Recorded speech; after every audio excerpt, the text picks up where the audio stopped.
शिवर्णं चतुर्भुजम् प्रसन्नवदनं ध्यायेत् सर्वविघ्नोपशान्तये। यस्य द्विर्दवक्त्राद्या पारिषद्या परशतम् विघ्नं निघ्नन्ति सततं विश्वक्सेनं तमाश्रये। यशवसिष्ठनप्तारं शक्तिपौत्रमकल्मषम्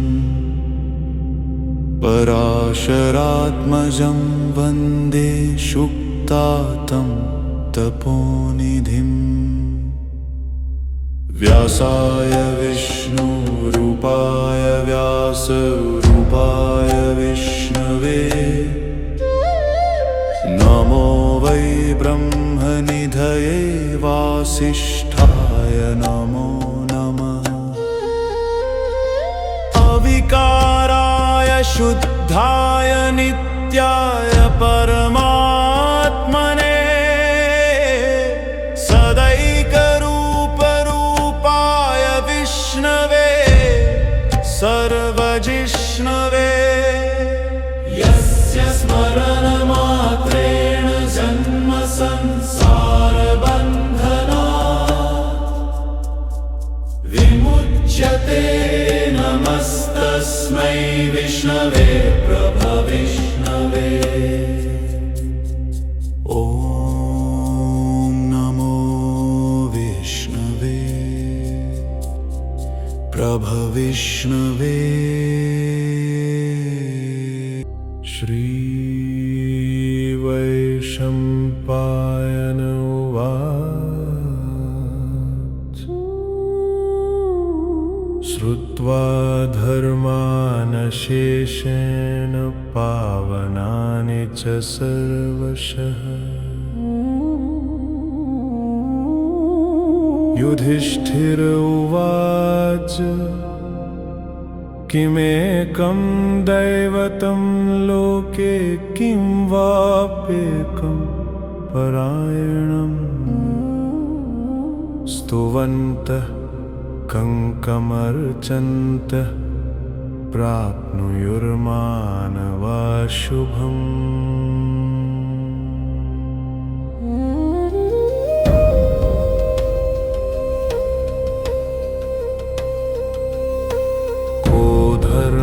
सर्वधर्माणां भवतः परमो मतः किं जपन्मुच्यते जन्तुर्जन्म संसारबन्धनात्।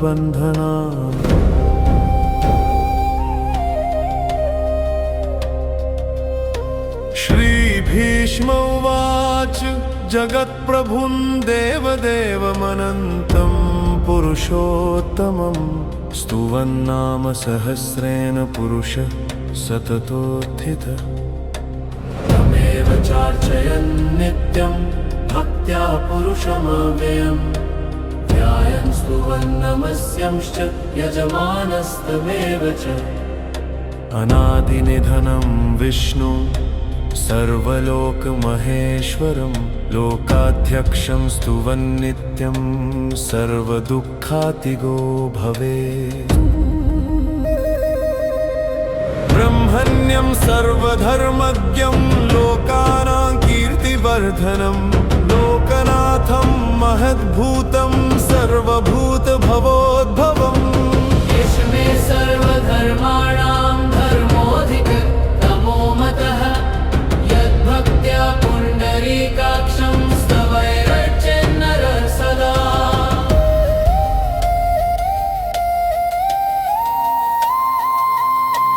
परमं यो महत्तेजः परमं यो महत्तपः परमं यो महत्ब्रह्म परमं यः परायणम्। पवित्राणां पवित्रं यो मङ्गलानां च मङ्गलं देवतं देवतानां च भूतानां यो व्ययर्पिता। यतः सर्वाणि भूतानि भवन्त्यादियुगागमे यस्मिंश्च प्रलयं यान्ति पुनरेव युगक्षय तस्य लोकप्रधानस्य जगन्नाथस्य भूपते विष्णोर्नाम सहस्रं मे शृणु पापभयापहम् यानि नामानि गौणानि विख्यातानि महात्मनः ऋषिभिः परिगीतानि तानि वक्ष्यामि भूतये ऋषिर्नाम्ना सहस्रस्य वेदव्यासो महामुनि छन्दोनुष्टुप् तथा देवो भगवान् देवकीसुतः अमृतांशुद्भवो बीजं शक्तिर्देवकीनन्दनः त्रिसामा हृदयं तस्य शान्तरूपे विनियुज्यते विष्णुं जिष्णुं महाविष्णुं प्रभविष्णुं महेश्वरम् अनेकरूप दैत्यान्तं नमामि पुरुषोत्तमम्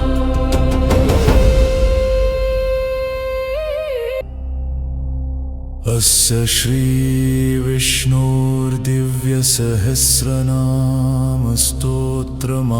श्रीविष्णोर्दिव्यसहस्रनामस्तोत्रमहामन्त्रस्य श्रीवेदव्यासो भगवन् ऋषे अनुष्टुप् छन्दः श्रीमहाविष्णुः परमात्मा श्रीमन्नारायणो देवता अमृतांशुद्भवो भानुरिति बीजम् देवकीनन्दनः सृष्टेति शक्तिः उद्भवः शोभनो देव इति परमो मन्त्रः शङ्खबृन्नन्दकी चक्रीति कीलकम् शारङ्गधन्वा गदाधर इत्यस्त्रम् रथाङ्गपाणिरक्षोभ्य इति नेत्रम् त्रिसामा सामगः सामेति कवचम् आनन्दं परब्रह्मेति योनि सुदर्शनकाल इति दिग्बन्धः श्रीविश्वरूप इति ध्यानम् श्रीमहाविष्णुप्रीत्यर्थे सहस्रनाम जपे पारायणे विनियोगः करन्यास विश्वं विष्णुर्वषट्काररिक्तङ्गुष्ठाभ्यां नमः अमृतांशुद्भवो भानुरितेतरजनीभ्यां नमः ब्रह्मण्यो ब्रह्मकृत् ब्रह्मेति मध्यमाभ्यां नमः सुवर्णबिन्दुरक्षोभ्य इति अनामिकाभ्यां नमः निमिषो निमिषस्रग्वीति कनिष्ठिकाभ्यां नमः रथाङ्गपाणिरक्षोभ्य इति करतलकरपृष्ठाभ्यां नमः अङ्गन्यास सुमुखसूक्ष्म इति ज्ञानाहृदयाय नमः सहस्रमूर्तिः विश्वात्मा इति ऐश्वर्याय शिरसे स्वाहा सहस्रार्चि सप्तजेव इति शक्त्यै शिखायै वषट् त्रिशामा सामगः सामेति बलाय कवचाय हुं रथाङ्गपाणिरक्षोभ्य इति नेत्राभ्यां वोषट् शाङ्गधन्वा गदाधर इति वीर्याय अस्त्राय फट् ऋतुः सुदर्शनः काले इति दिग्बन्धर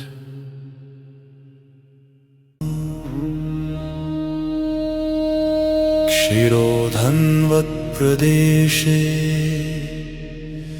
शुचिमणिविलसत्सैकते मौक्तिकानां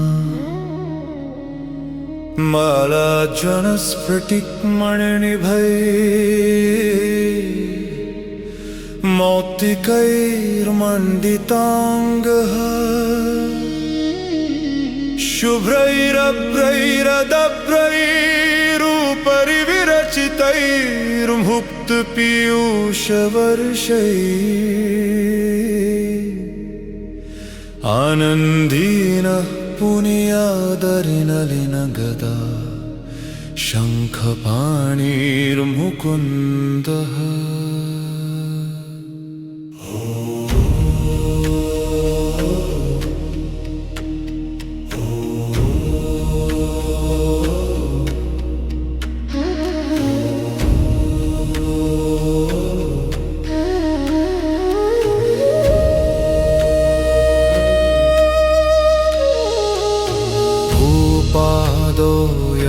नाभिर्वीय दसुरनिलश्चन्द्रसूर्यो च नेत्रे कर्णावाशा शिरोद्योर्मुखमपि दहनो यस्य वास्तेयमब्धिः अन्तःस्थं यस्य विश्वं सुरनरखगो भोगी गन्धर्वदैत्ये चित्रं रम्यते तन्त्रिभुवनवपुषं विष्णुमीशं नमामि। ॐ नमो भगवते वासुदेवाय नमो भगवते वासुदेवाय नमो भगवते वासुदेवाय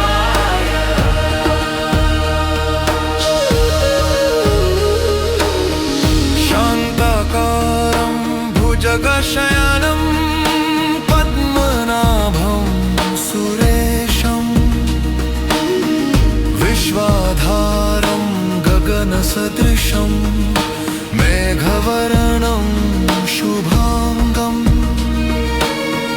लक्ष्मीकान्तं कमलनयनं योगिहृद्यानगम्यं वन्दे विष्णुं भवभयहरं सर्वलोकैकनाथम् मेघश्यामं पीतकोशेयवासं श्रीवत्साकं कौस्तुभोद्भासिताङ्गं पुण्योपेतं पुण्डरीकायताक्षं विष्णुं वन्दे सर्वलोकैकनाथम् नमः समस्तभूतानादिभूताय भूभृते अनेकरूपरूपाय विष्णवे प्रभविष्णवे नमो भगवते वासुदेवाय नमो भगवते वासुदेवाय नमो भगवते वासुदेवाय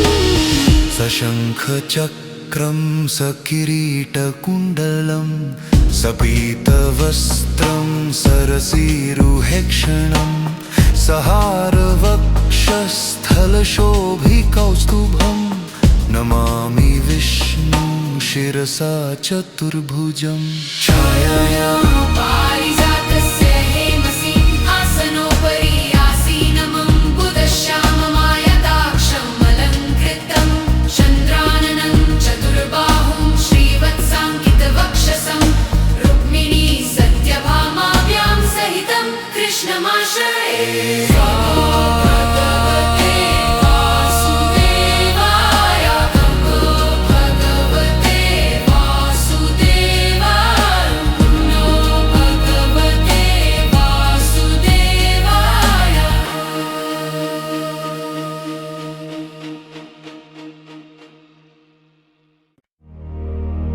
ॐ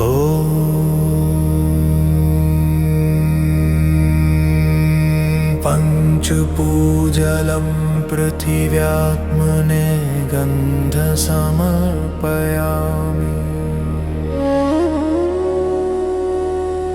ॐ आकाशात्मने पुष्पपूजयामि।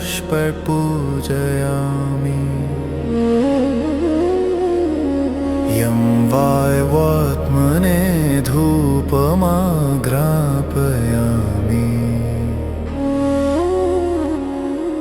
रं अग्न्यात्मने दीपं दर्शयामि। वं अमृतात्मने नैवेद्यं निवेदयामि। सर्वात्मने सर्वोपचार पूजा नमस्कारान् समर्पयामि।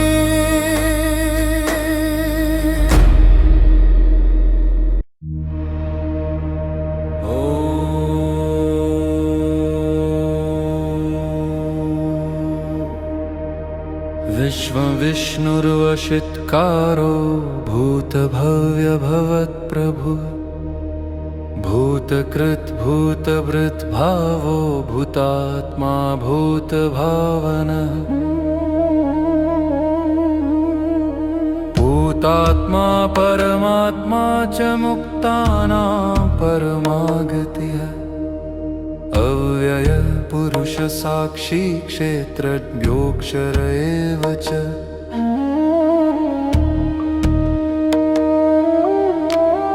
योगो योगविदां नेता प्रधान पुरुषेश्वरः। नारसिंहवपुः श्रीमान् केशव पुरुषोत्तमः। सर्वः शर्वः शिवः स्थाणुर्भूतादिर्निधिरव्ययः। सम्भवो भावनो भर्ता प्रभवः प्रभुरीश्वरः।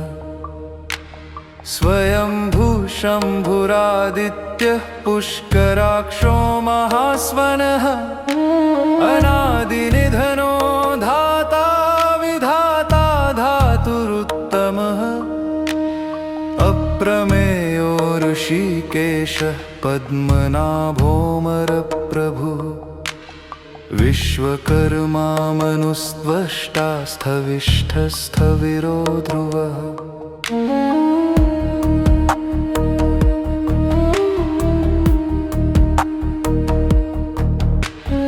अग्राह्यः शाश्वतो कृष्णो लोहिताक्षः प्रतरदनः। प्रभूतस्त्रिककुब्धाम पवित्रं मङ्गलं परम्। ईशानः प्राणदः प्राणोदेष्ठः श्रेष्ठः प्रजापतिः। हिरण्यगर्भो भूगर्भो माधवो मधुसूदनः। ईश्वरो विक्रमी धन्वी मेधावी विक्रमः क्रमः। अनुत्तमो दुराधर्षः कृतज्ञ कृतिरात्मवान्। सुरेशः शरणं शर्मविश्वरेता प्रजाभवः। अहः संवत्सरो यालः प्रत्ययः सर्वदर्शनः। अजः सर्वेश्वरः सिद्धः सिद्धिः सर्वादिरच्युतः। वृषाकपिरमे आत्मा सर्वयोगविनिसृतः। वसुर्वसुमनाः सत्यः समात्मा सममितः समः। अमोघः पुण्डरीकाक्षो वृषकर्मा वृषाकृतिः।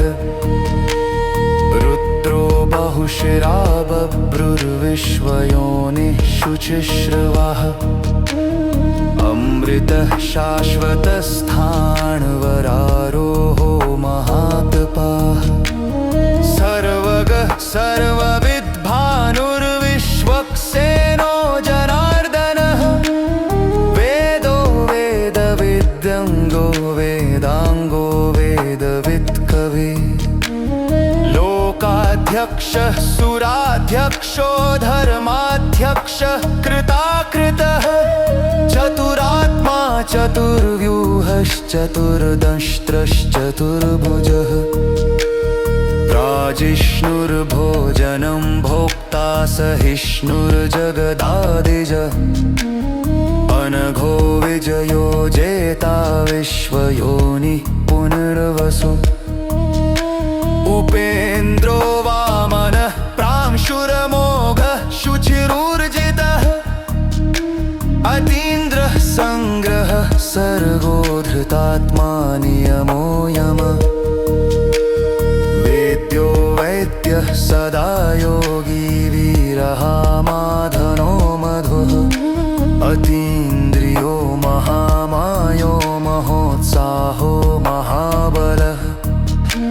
महाबुद्धिर्महावीर्यो महाशक्तिर्महाद्युतिः अनिर्देश्यमपुः श्रीमान् मे आत्मा महादृधृक् महेश्वासो महीभर्ता श्रीनिवासः सताङ्गतिः अनिरुद्धः सुरानन्दो गोविन्दो गोविदाम्पतिः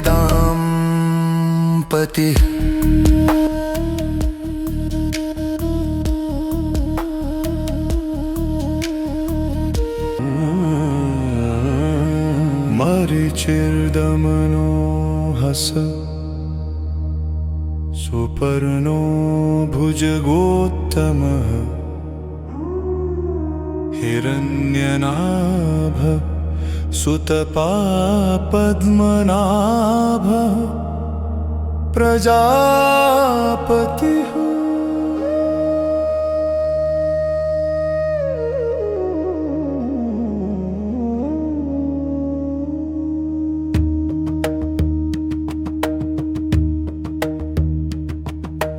अमृत्यु सर्वदृक्सिंह संधाता संधिमान् स्थिर अजो दुर्मर्शन शास्ता विश्रुतात्मा सुरारिहा गुरुरुगुरुतमो धाम सत्य सत्य पराक्रम निमिषो निमिषे सृग्वी वाचस्पतिरुदारधी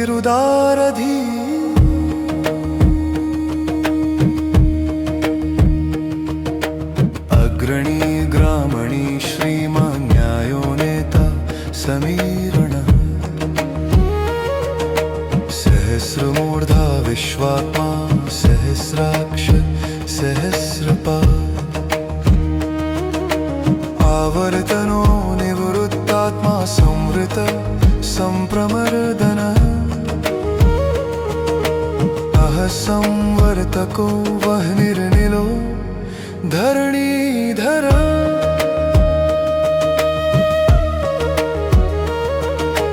सुप्रसाद प्रसन्नात्मा विश्वदृग् विश्वभुग् विभुर् सत्कर्ता सत्कृतः साधुर्जानो नारायणो नरः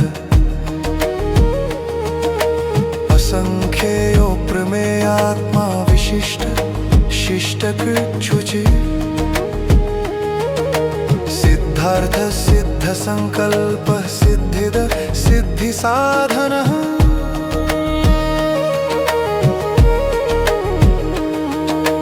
वृषाहि वृषभो विष्णुर्वृषपर्वा वृषोदरः वर्धनो वर्धमानश्च विविक्तः श्रुतिसागरः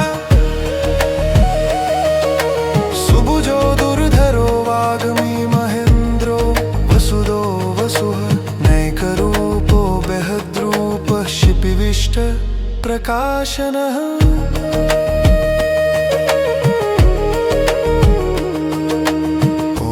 ओजस्तेजोद्युतिधर प्रकाशात्मा प्रतापनः रिद्धः स्पष्टाक्षरो मन्त्रश्चन्द्रांशुर्भास्करद्युतिः अमृतांशुद्भवो भानुः शशबिन्दु सुरेश्वर औषधं जगतः सेतुः सत्यधर्मपराक्रमः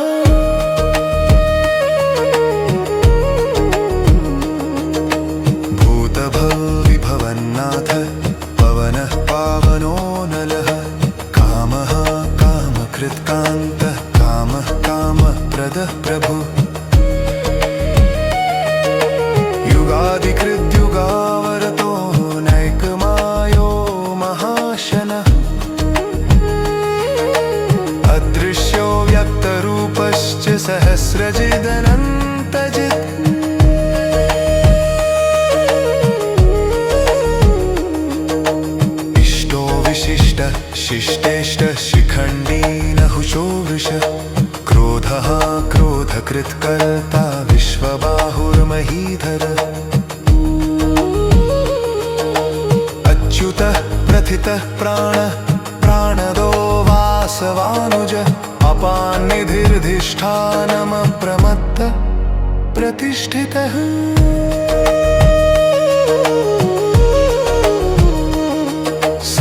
स्कन्दधरो धुर्यो वरदो वायुवाहन वासुदेवो बृहद्भानुरादिदेव पुरन्धर अशोकस्तारणस्तार शूरशौरिर्जनेश्वर अनुकूलशतावर्त पद्मी पद्मनिभेक्षणः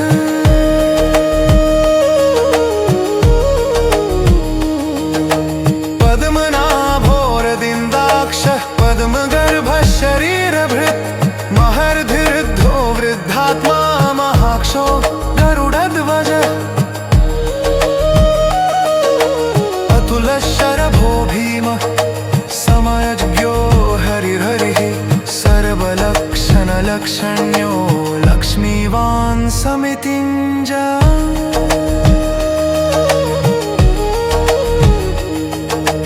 विक्षरो रोहितो मार्गो हेतुर्दामोदरसः महीधरो महाभागो वेगवानमिताशनः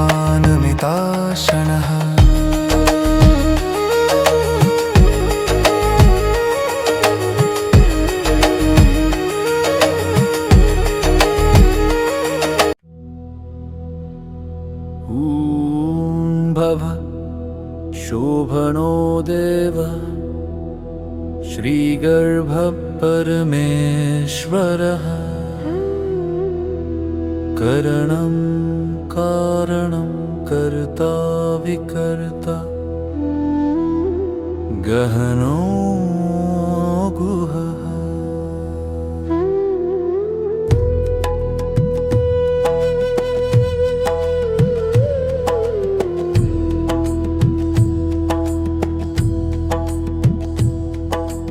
व्यवसायो व्यवस्थान संस्थान स्थारदो ध्रुव परर्धि परमस्पष्ट तुष्ट पुष्ट शुभेक्षण रामो विरजो मार्गो नयो नय वीर शक्तिमतां श्रेष्ठो धर्मो धर्मविदुत्तमः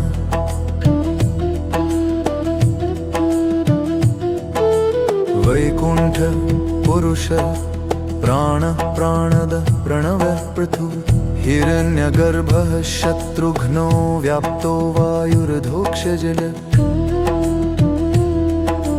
ऋतुसुदर्शन कालः परमेष्ठी परिग्रह उग्रः संवत्सरो दक्षो विश्रामो विश्वदक्षिण विस्तार स्थावर स्थाणु प्रमाणं बीजमव्ययम् अर्थोऽनर्थो महाकोशो महाभोगो महाधनः अनिर्विण्णस्थविष्ठो भूर्धर्मयूपो महामखः नक्षत्रनेमिर्नक्षत्री क्षमः क्षामः समीहनः यद्मेज्यो महेज्यश्च क्रतुः सत्रं सताङ्गतिः सर्वदर्शी विमुक्तात्मा सर्वज्ञो ज्ञानमुत्तमम् सुव्रतः सुमुखः सूक्ष्मः सुघोषः सुखदः सुहृत् मनोहरो जितक्रोधो वीरबाहुर्विदारणः स्वापनः स्ववशो व्यापी नैकात्मा नैककर्मकृत् वत्सरो वत्सलो वत्सी रत्नगर्भो धनेश्वरः धर्मगुप्धर्मकृद्धर्मी सदसत् क्षरमक्षरमम् अविज्ञाता सहस्रांशुर्विधाता कृतलक्षणः गभस्तिनेमिः सत्त्वस्थः सिंहो भूतमहेश्वरः आदिदेवो महादेवो देवेशो देवभृद्गुरुः उत्तरो गोपतिर्गोप्ता ज्ञानगम्यः पुरातनः शरीरभूतभृद्भोक्ता कपीन्द्रो भूरि दक्षिणः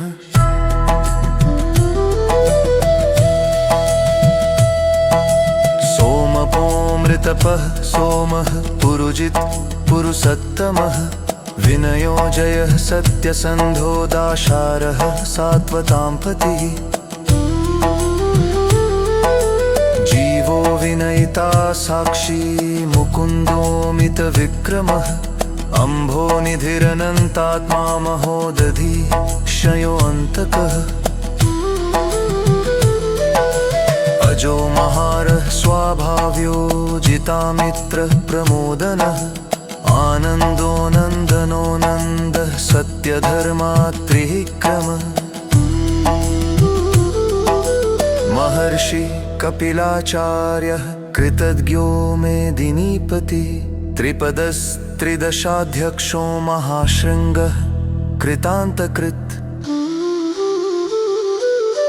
महावराहो गोविन्दः सुषेणः कनकाङ्गदी गुह्यो गभीरो गहनो गुप्तश्चक्रगदाधरः वेधास्वाङ्गोजितः कृष्णो दृढः सङ्कर्षणोच्युतः वरुणो वारुणो वृक्षः पुष्कराक्षो महामना भगवान् भगहानन्दी वनमाली हलायुधर आदित्यो ज्योतिरादित्यः सहिष्णुर्गतिसत्तमः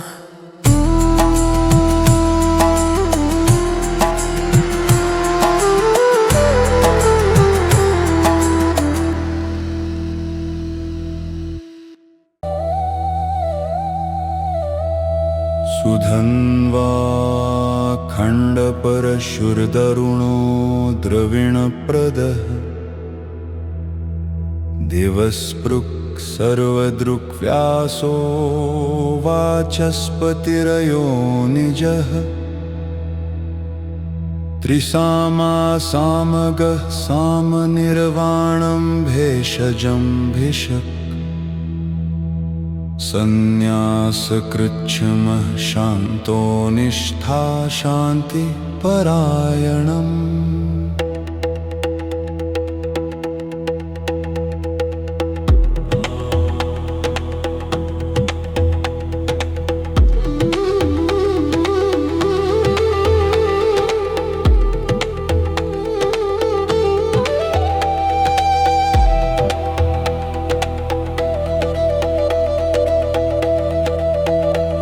शुभांगः शान्तिदः सृष्टकुमुदः कुवलेशयः गोहितो गोपतिर्गोप्ता वृषभाक्षो वृषप्रियः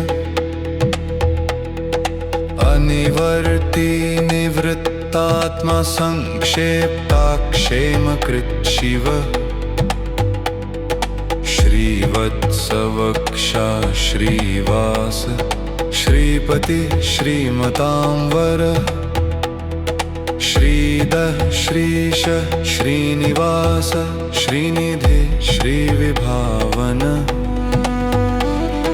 श्रीधर श्रीकर श्रेय श्रीमान् लोकत्रयाश्रयः स्वक्षः स्वङ्गः शतानन्दो नन्दिर्ज्योतिर्गणेश्वरः विजितात्मा विधेयात्मा सत्कीर्तिच्छिन्न संशयः उदीर्णः सर्वतश्चक्षुरनीशः शाश्वतस्थिरः भूषयो भूषणो भूतिर्विशोक शोकनाशनः अर्चिष्मानर्चितकुम्भो विशुद्धात्मा विशोधनः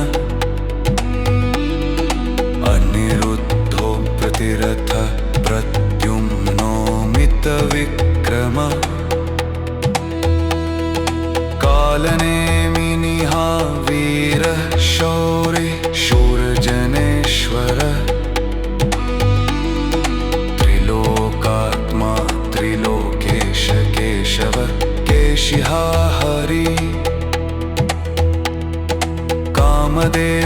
कामपाल कामी कांत कृतागम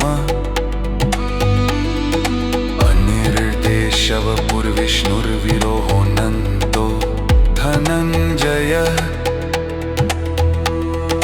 ब्रह्मण्यो ब्रह्मकृत् ब्रह्मा ब्रह्मं ब्रह्मविवर्धन ब्रह्मवित् ब्राह्मणो ब्रह्मी ब्रह्मज्ञो ब्रह्मणप्रियः महाक्रमो महाकर्मा महातेजा महोरगः महाक्रतुर्महायज्वान् महायज्ञो महाहविः स्तव्यः स्तवप्रियः स्तोत्रं स्तुतिः स्तोतारणप्रियः पूरयिता पुण्यः पुण्यकीर्तिरनामयः मनोजवस्तीर्थकरो वसुरेता वसुप्रदः वसुप्रदो वासुदेवो वसुर्वसुमनाहवे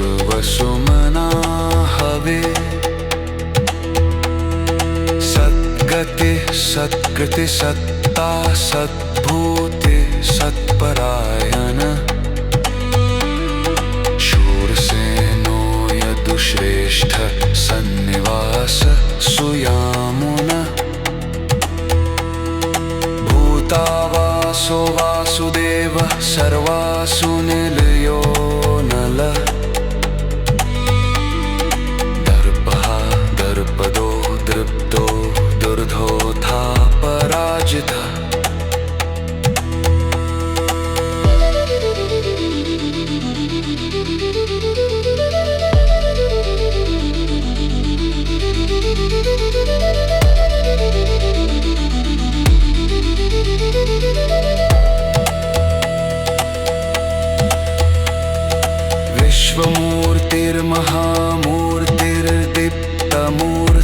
विश्वमूर्तिर्महामूर्तिर्दीप्तमूर्तिर्मूर्तिमान् अनेकमूर्तिर्यक्तः शतमूर्तिः शताननः एको नैकः स्तरः कः किं यत्तत्पदमुत्तमम् लोकबन्धुर्लोकनाथो माधलो भक्तवत्सलः सुवर्णवर्णो हेमाङ्गो वराङ्गश्चन्दनाङ्गदी वीरः विषमः शून्यो घृताशीरचलश्चलः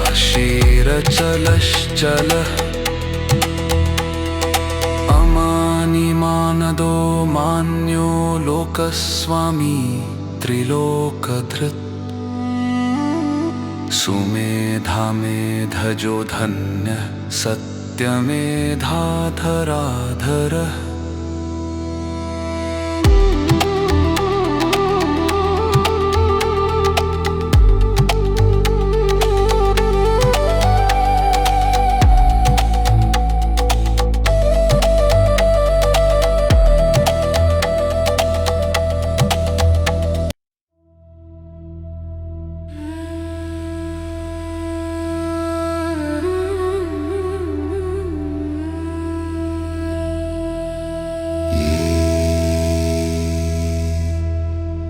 तेजो वृषोद्युतिधर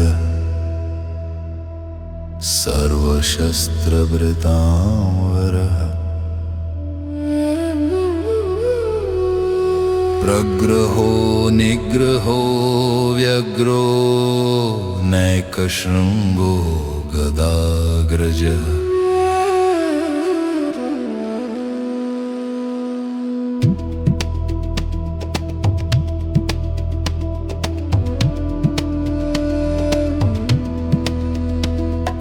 चतुर्मूर्ति चतुर्बाहु चतुर्व्यूह चतुर्गति चतुरात्मा चतुर्भावश्चतुर्वेदविदेकपात्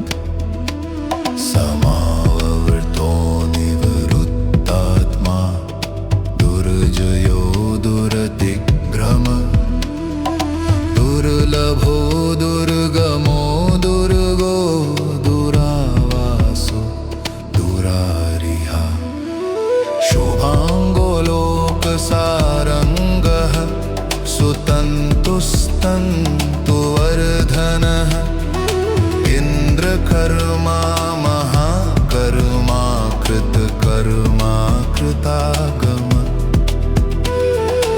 उद्भव सुन्दर सुन्दोरत्ननाभ सुलोचन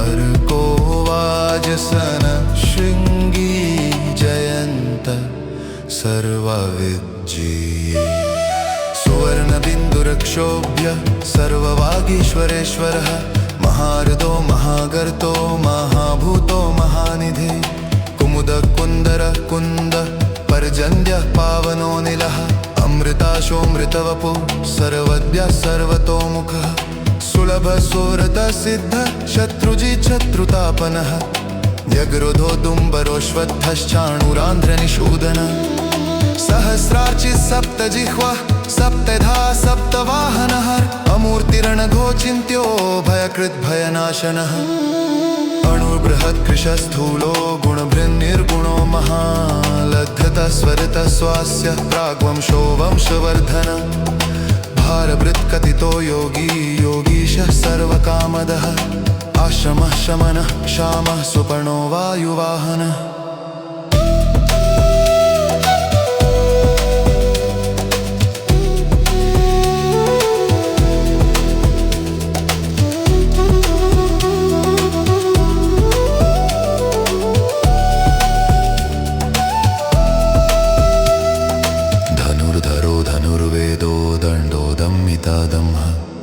अपराजितः सर्वसहो नियन्तानीमोऽयं सत्त्ववान् सात्विकः सत्य सत्यधर्मपरण अभिप्राय प्रियारहोरः प्रियकृत् प्रीतिवर्धन विहाय सगतिर्ज्योति सुरुचिरुतभुग्विभुः रविर्विरोचनः सूर्यः सवितारविलोचन अनन्तो हुतभुग्भोक्ता सुखदो नैकजोऽग्रजः अनिर्विण्णः सदामर्षि लोकधिष्ठानमद्भुतः सनातनतमः कपिलः कपिलव्यर स्वस्तिद स्वस्तिकृत् स्वस्तिः स्वस्ति भुक् स्वस्ति दक्षिण अरौद्रः कुण्डली चक्री विगृह्यूर्जितशासन शब्दातिगः शब्दसः शिशिर शर्वरीकारः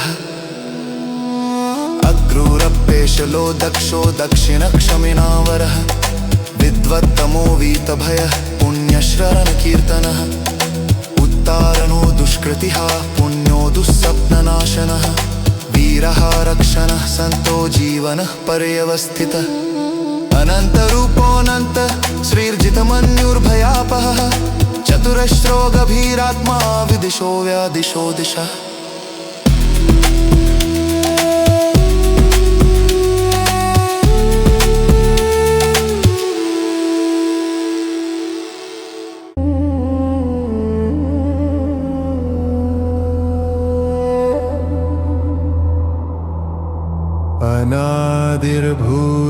अनादिर्भूर्भुवलक्ष्मी सुविरो रुचिराङ्गदः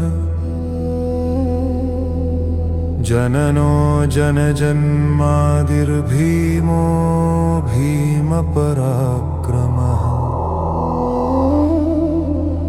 आधारनिलयो धाता पुष्पहास प्रजागरः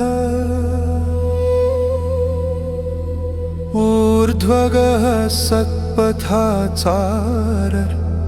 प्राणद प्रणवपणः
यज्ञान्तकृत् यज्ञगुह्यमन्नं मन्नाद एव च यज्ञभृत् यज्ञकृत् यज्ञि यज्ञभुक् यज्ञसाधन यज्ञान्तकृत् यज्ञगुह्यमन्नं मन्नाद एव च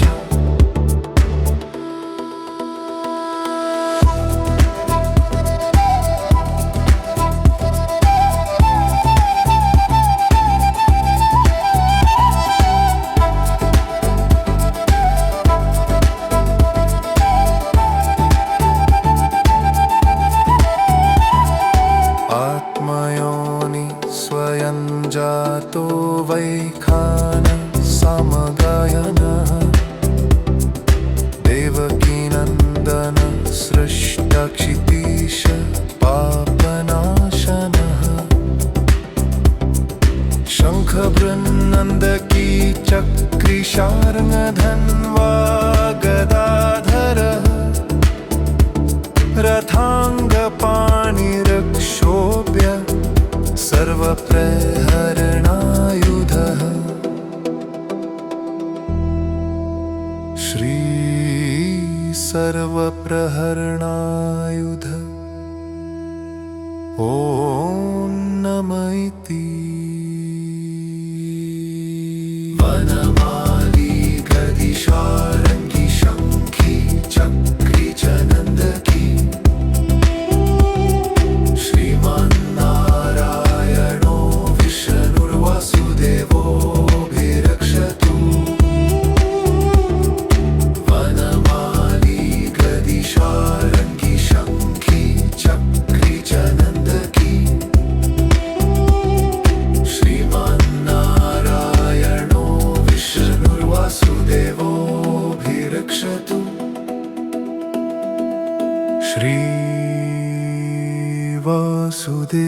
वासुदेवोऽभिरक्षतु ॐ नमः इति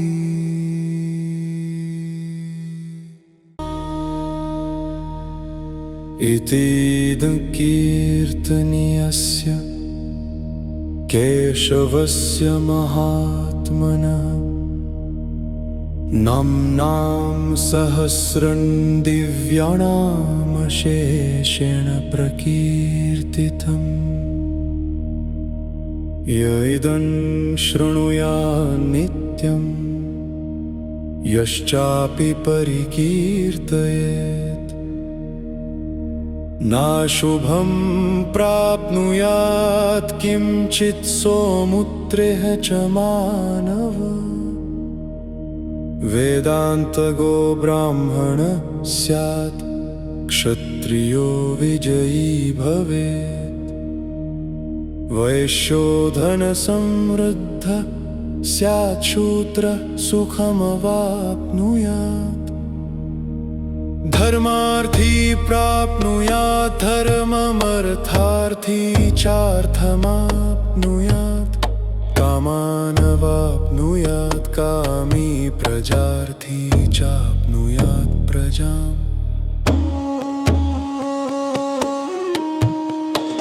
भक्तिमान् यसदोत्थाय शुचिस्तद्गतमानसः सहस्रं वासुदेवस्य नाम्नामेतत् प्रकीर्तयेत् यशः प्राप्नोति विपुलं याति प्राधान्यमेव च अचलां श्रियमाप्नोति श्रेयप्राप्नोत्यनुत्तमम् न भयं क्वचिदाप्नोति वीर्यं तेजश्च विन्दति भवत्यरोगो द्युतिमान् वरुरूपगुणान्वितः रोगार्तो मुच्यते रोगात् बद्धो मुच्येत बन्धनात् भयान्मुच्येत भीतस्तु मुच्येतापन्न आपदः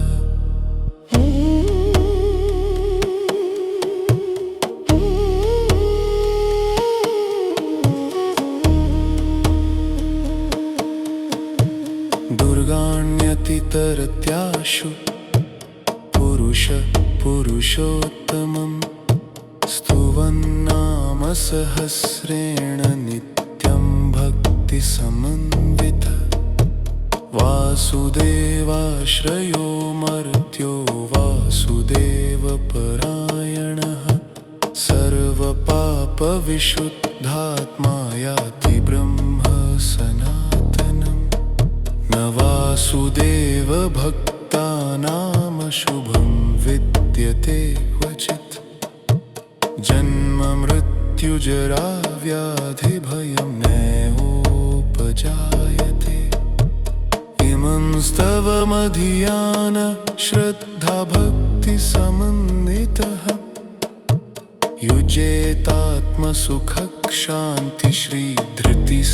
युजेतात्मसुखशान्तिश्रीधृतिस्मृतिकीर्तिभिः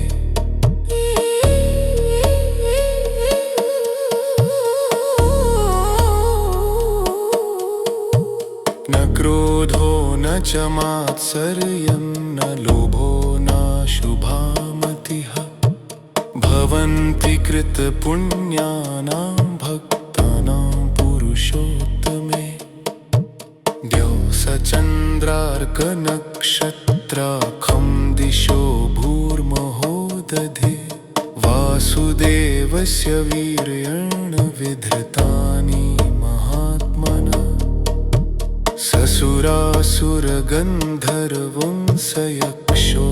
ससुरासुरगन्धर्वंसयक्षोरगराक्षसम् जगद्दशे वर्ततेदं कृष्णस्य सचराचरम् इन्द्रियाणि मनोबुद्धिसत्त्वं तेजोबलं धृतिः वासुदेवात्मकान्याहुः क्षेत्रं क्षेत्रज्ञेः च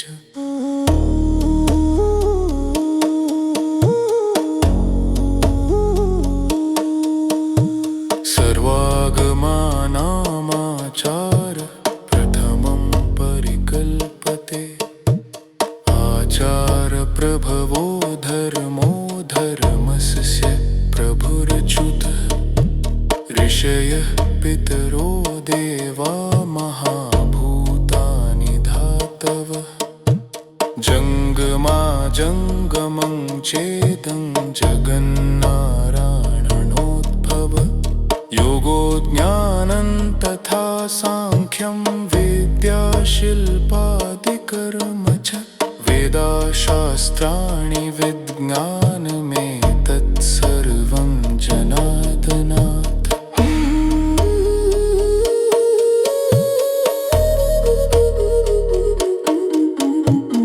एको विष्णुर्महद्भूतं पृथग्भूतान्यनेकशः त्रिलोकान् व्याप्य भूतात्मा भुङ्क्ते विश्वभुगव्ययः इमं स्तवं भगवतो विष्णोर्व्यासेन कीर्तितं पठेद्य इच्छेत् पुरुषः श्रेयः प्राप्तुं सुखानि च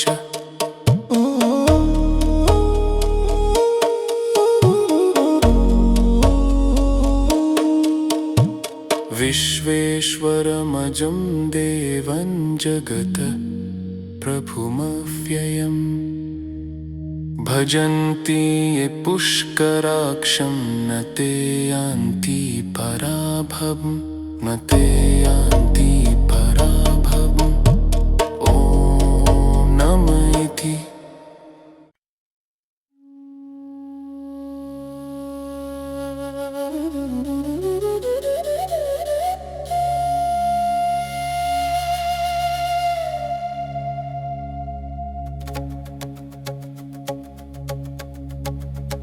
अर्जुनुवाच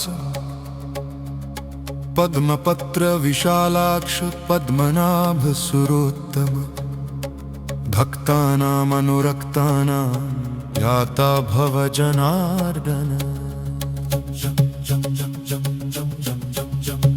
श्रीभगवानुवाच यो मां नाम सहस्रेण स्तोतुमिच्छति पाण्डव सोऽहमेकेन श्लोकेन स्तुत एव न संशयः स्तुत एव न संशयो नम इति।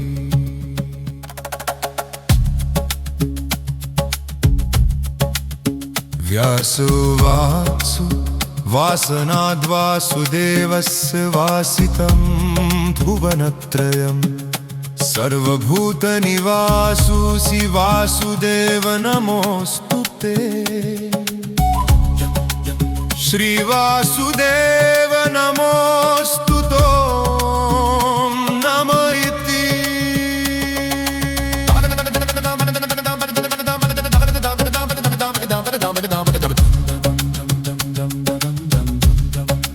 पार्वत्युवाच केनोपायेन लघुना विष्णोर्नाम सहस्रकम् पठ्यते कुन्दितैर्नित्यं श्रोतुमिच्छाम्यहं प्रभो। ईश्वर उवाच श्रीराम राम रामेति रमे रामे मनोरमे सहस्रनाम तत्तुल्यं राम नाम वरानने। श्रीराम नाम वरानन ॐ नम इति। ब्रह्मोवाच नमोऽस्त्वनन्ताय सहस्रमूर्तये सहस्रपादाक्षिशिरूरुबाहवे सहस्रनाम्ने पुरुषाय शाश्वते सहस्रकोटियुगधारिणे नमः। श्रीसहस्रकोटियुगधारिणे नमः नम इति। सञ्जय उवाच यत्र योगेश्वरः कृष्णो यत्र पार्थो धनुर्धरः तत्र श्रीर्विजयो भूतिर्ध्रुवा नीतिर्मतिर्मम। श्रीभगवानुवाच अनन्याश्चिन्तयन्तो मां ये जनाः पर्युपासते तेषां नित्याभियुक्तानां योगक्षेमं वहाम्यहम्। परित्राणाय साधूनां विनाशाय च दुष्कृतां धर्म संस्थापनार्थाय संभवामि युगे युगे।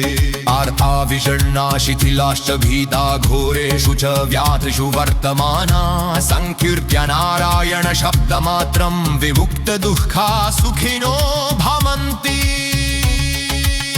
कायेर्वाचा मनसेन्द्रियैर्वा बुद्ध्यात्मना वा प्रकृते स्वभावात् करोमि यद्यत् सकलं परस्मै नारायणायेति समर्पयामि।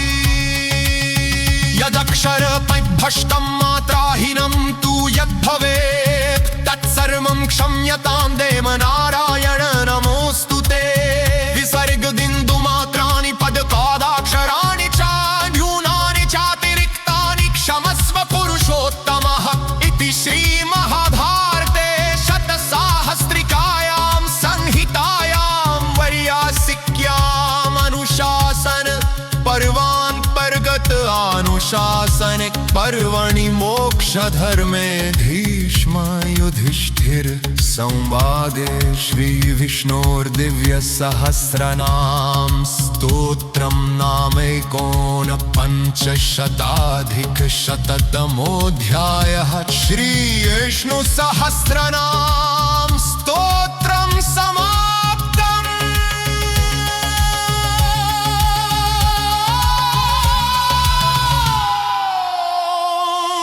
तत्सत् सर्वं श्रीकृष्णार्पणमस्तु।